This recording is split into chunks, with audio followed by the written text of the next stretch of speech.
Let's begin with a question.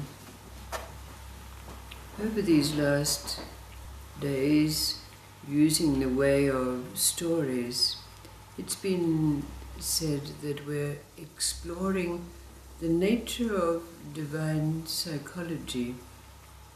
And to be very explicit about that, it's not being said that we're exploring the essence of divine psychology, or the ways of divine psychology, or the workings of divine psychology. It's exploring the nature of divine psychology. What do we do, or what do we use when we want to know the nature of someone or something? That's the question. But there's a story that's been told before. Let's see what it does to allow us to have an understanding that brings an answer to this question. It's the story about the shipping magnate. He was very, very rich. He had ships that plied the 7 seas. He owned the ports in which those ships docked and disgorged their wares. So he was very well known throughout the world. He mixed with the elite, the royalty in all places. But his heritage was not one of wealth. He came from very humble beginnings, but he had the good fortune to have a mother who was somewhat of a mystic. So from an early age, he learned the ways of spirituality, you might say. But there was an occasion when this tycoon was entertaining in a foreign land a group of very illustrious business people and nobility. And just as the aperitifs and the canapes were being served, a man entered the room, a man of somewhat middle age, but he was in a very, very agitated state, a state of obviously very great anxiety and stress. And some of the guests noticed this man come into the room, and after a few moments they indicated to the tycoon that this man was wanting his attention. So the tycoon looked up and beckoned this man to him, who happened to be one of his aides.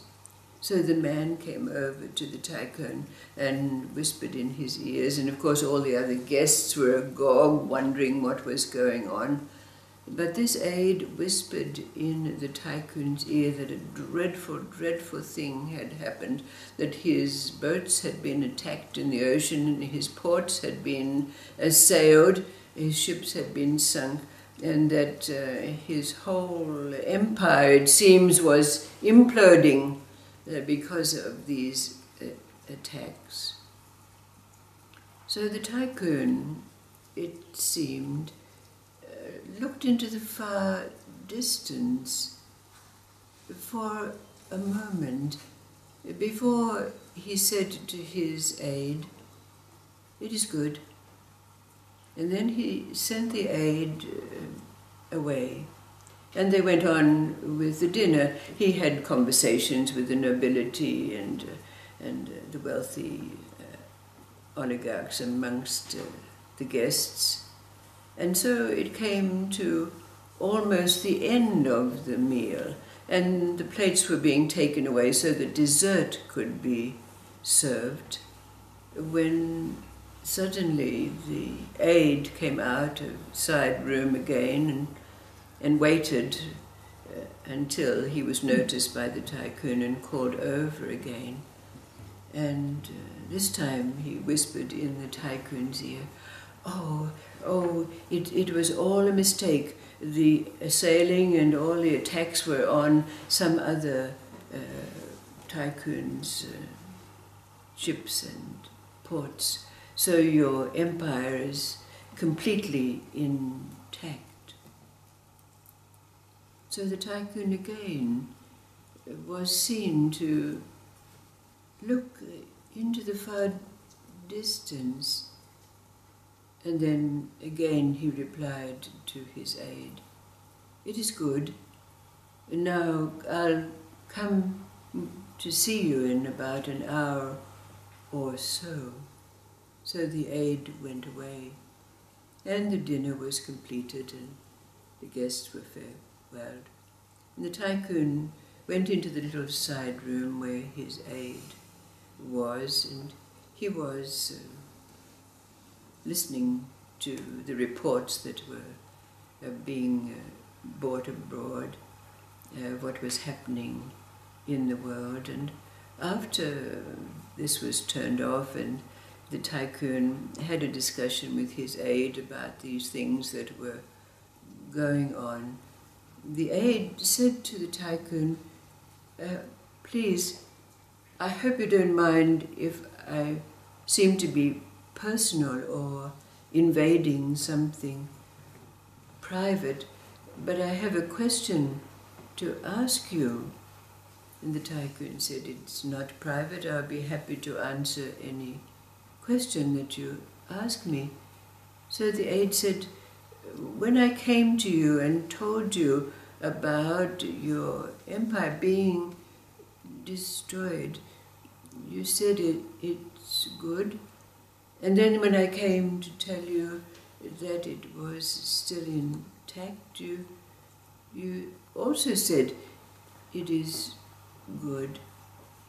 And the aide said, "Well, could you tell me what you mean by that?" And the tycoon said, "Well, when you came and gave me this news, I looked deep inside myself to my spiritual center, my heart, to see whether it was perturbed. And when I found that it wasn't, I said, it's good. And when you came and told me that the empire was intact, I again looked deep inside myself to my spiritual center, my heart, to see whether it was glad or perturbed. And when it wasn't, I said also, it is good."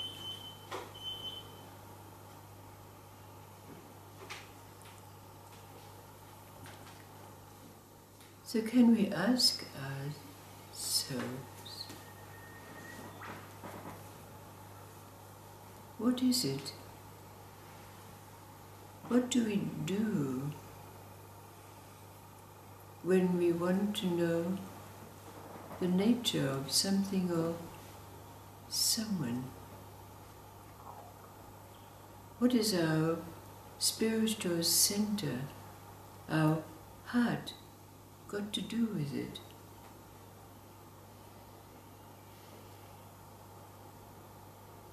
Knowing that psychology is to do with the psyche. We know the ways of existence insofar as the psyche is concerned. We have so much evidence of it. But when we say divine psychology, is that implying a divine psyche? These are questions that are posed to us as we explore the nature of divine psychology.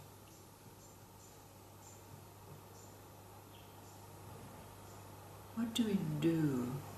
What do we use when we want to know the nature of someone or something? What is our spiritual center, our heart, got to do with it?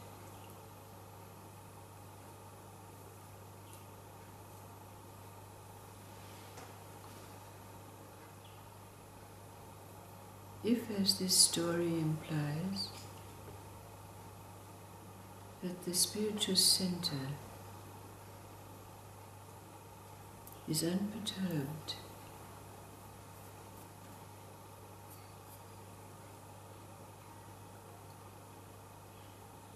divine psychology, nature,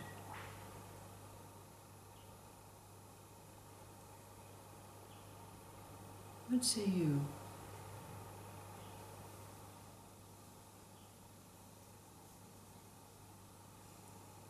What do you use to know the nature of something or someone?